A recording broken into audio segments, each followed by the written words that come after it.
Hello, fellow Jams, it's Jammy here, and welcome to the Stanley Parable. And as you can all tell, I sound way better. That's because I actually have a microphone this time, because I got a new computer and stuff. So yeah. Anyway, let's begin. I'll short part this first cutscene because I remember this very well. This is the story of a man named Stanley. Stanley worked for a company in a big building where he was employee number 427. Employee number 427's job was simple. He sat at his desk in room 427 and he pushed buttons on a keyboard. Orders came to him through a monitor on his desk, telling him what buttons to push, how long to push them, and in what order. This is what employee 427 did every day of every month of every year. And although others might have considered it soul-rending, Stanley relished every moment that the orders came in, as though he had been made exactly for this job. And Stanley was happy. And then one day, something very peculiar happened. Something that would forever change Stanley. Something he would never quite forget. He had been at his desk for nearly an hour when he realized that not one single order had arrived on the monitor for him to follow. No one had showed up to give him instructions, call a meeting, or even say hi. Never in all his years at the company had this happened, this complete isolation. Something was very clearly wrong. Shocked, frozen solid, Stanley found himself unable to move for the longest time. But as he came to his wits and regained his senses, he got up from his desk and stepped out of his office. Okay, I think that's basically, yeah, you get to do whatever you like. Okay, I know I always say that, yeah, but if they tell you to do something, yeah, you can't just ignore it. It's the best part about this game. So, yeah. Yeah, I haven't played this game in 5 years. I just noticed that it was on my Steam, so I just re-downloaded it. So yeah, I hope you all enjoy. Yeah, what the hell? Huh? Wait, one sec. The door's not meant to be like that. Okay, wait. Someone was following Stanley. He was sure of it. If he checked over his shoulder now, he would surely catch them. It was only a matter of time. What the hell? No, is this even how?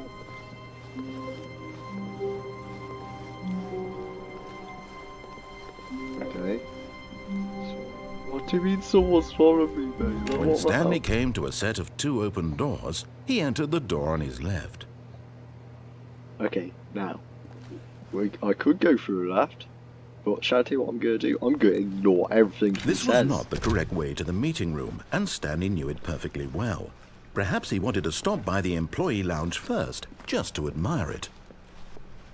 No screen. Ah, yes, truly a room worth admiring, but no, eager to get back to business, Stanley took the first open door on his left.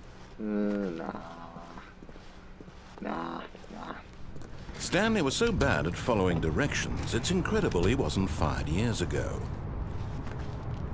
Okay. Look, Stanley, I think perhaps we've gotten off on the wrong foot here. I'm not your enemy, really, I'm not. I realize that investing your trust in someone else can be difficult, but the fact is that the story has been about nothing but you all this time. Oh, fuck you. There's someone you've been neglecting, Stanley. Someone you've forgotten about. Please, stop trying to make every decision by yourself. Now, I'm not asking for me, I'm asking for her. What do you mean, her? This is it, Stanley. Your chance to redeem yourself. To put your work aside. To let her back into your life. Who back She's into my been life? waiting.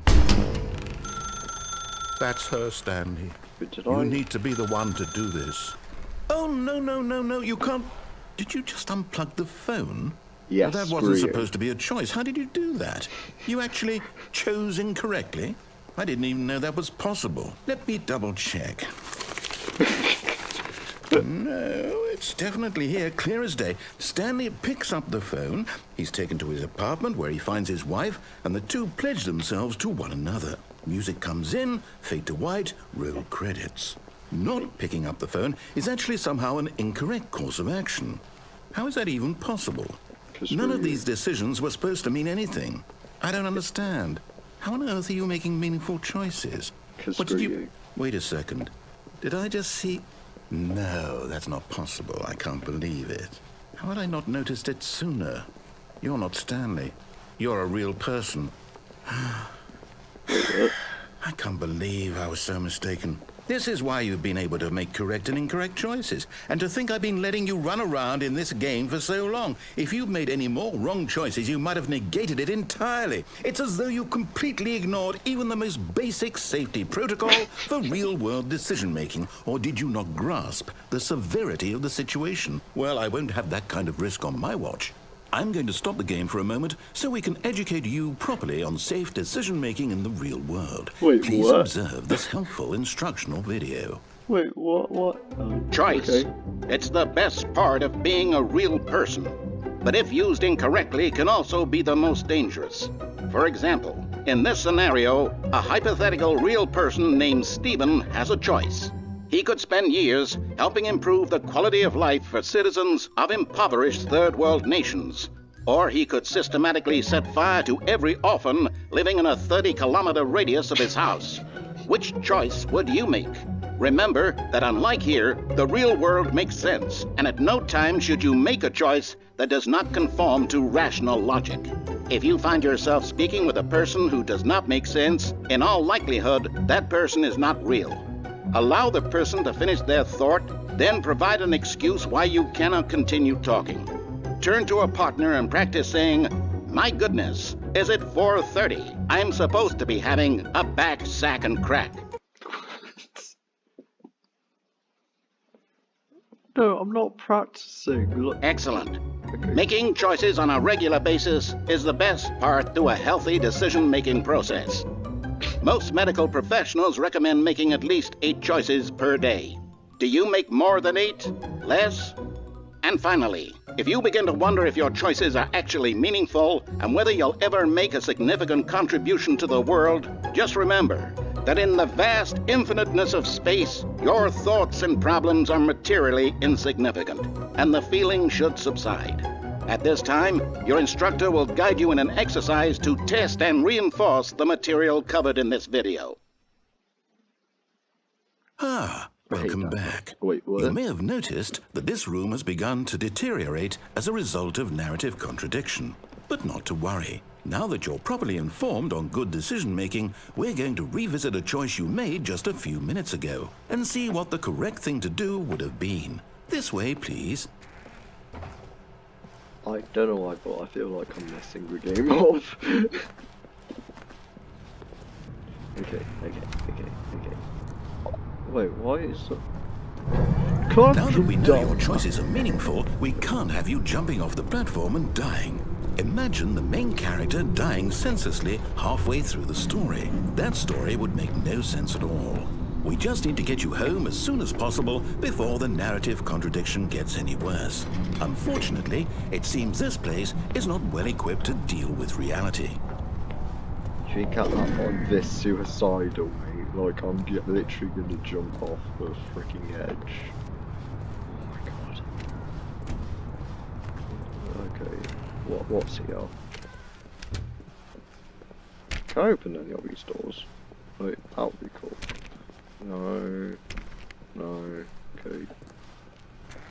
Almost there. You'll take the door on the left, back to the correct ending, the story will have resolution once again, and you'll be home free in the real world. Yeah, sure. Whatever. If you say so. Doubt it, but... Wait, what do you mean home free in the real world? Why are they breaking the fourth wall intentionally? Like, I know, it's been ages since... Now remember, all you need to do is behave exactly as Stanley would.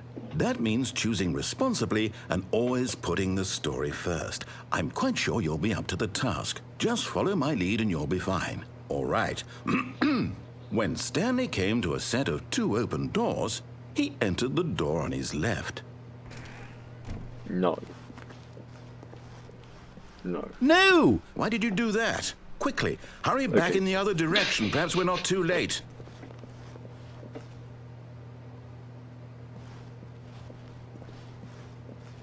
Can I just go back in?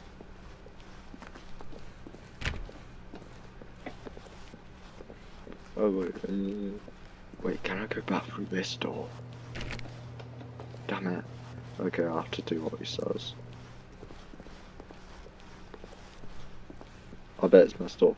It's messed up, bro. It's ruined. I can't believe, after everything we talked about, that my story, you've destroyed my work. Why? Correct. For what? What did you get out of that? What did you think was so special about seeing the game undone, left here like so much garbage? It's worthless now. And what am I supposed to do? Even if there were a way to continue, would it be worth it? To know that my story is now incorrect? How can I go back to that? I can't erase that knowledge. I'll have to live with it forever, reliving its impossibility forever. I couldn't live that way. Is it better to shut the game down entirely? To willingly destroy all of my work? I don't know. What's the answer? What do I do? What do I do? What do I... No, I have to. I have to shut the game down. I have to. I have to. Did you shut the game down? What, is it just get close or something? Like... Nah, it can't close. Wait, what? Failed that. I'm here. I'm still here. Here in this pile of rubbish. With you. You. Who thought you were so clever. Now look where we are. My entire game is destroyed. It was the only thing in the world that was mine, and you've run it into the ground. What, did you think that would be funny? Yes. You just had to see? Didn't I impress upon you how important it was to be like Stanley? He actually knows how to do what I tell him to. He understands that if I say to do something, there's a damn good reason for it. That thought hadn't even occurred to you, had it? No. That there's a world outside of you? You're a child. Maybe. My story. If you'd just gone through the door on the left, you would have seen it. There was a whole underground facility. You would have destroyed it and been victorious. It would have been so perfect. I worked so hard on it. I tried so hard. Just behave exactly as Stanley would. That means choosing responsibly and always putting the story first. I'm quite sure you'll be up to the task. Just follow my lead and you'll be fine. All right. When Stanley came to a set of 2 open doors, he entered the door on his left. No. No! Why did you do that? Quickly, hurry. Behave exactly as Stanley would. Seriously? That means choosing Just get a responsibly report and or always something. putting the story first. I'm quite sure you'll be up to the task. Just follow my lead and you'll be fine. All right. When Stanley came to a set of 2 open doors, he entered the door on his left. If it's still working again, I'll go on the left. No! Why did you do that? Quickly, hurry. Okay, it's never gonna work, I don't think. Wait, what? What happened? What happened? Careful. Okay, When I can't Stanley stop came this. to a set of 2 open doors, he entered the door on his left. What?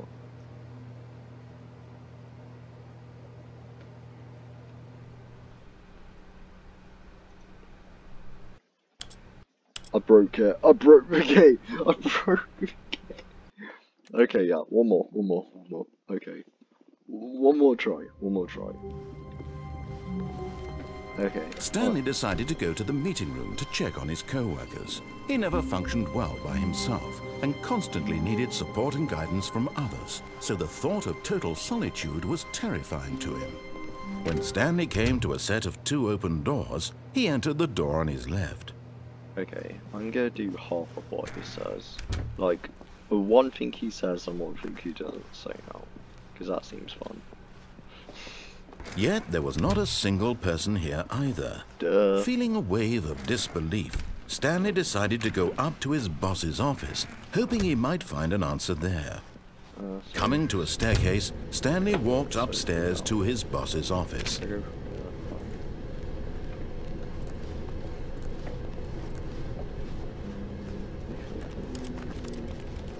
Red dot, oh. No. But Stanley just couldn't do it.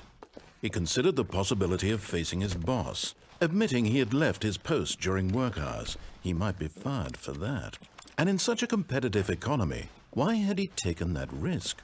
All because he believed everyone had vanished? His boss would think he was crazy. And then something occurred to Stanley. Maybe, he thought to himself, maybe I am crazy. All of my co-workers blinking mysteriously out of existence in a single moment for no reason at all. None of it made any logical sense. And as Stanley pondered this, he began to make other strange observations. For example, why couldn't he see his feet when he looked down? Why did doors close automatically behind him wherever he went? And for that matter, these rooms were starting to look pretty familiar. Were they simply repeating? No, Stanley said to himself, this is all too strange. This can't be real. And at last, he came to the conclusion that had been on the tip of his tongue. He just hadn't found the words for it. I'm dreaming, he yelled. This is all a dream. Oh, what a relief Stanley felt to have finally found an answer, an explanation. His co-workers weren't actually gone. He wasn't going to lose his job. He wasn't crazy after all.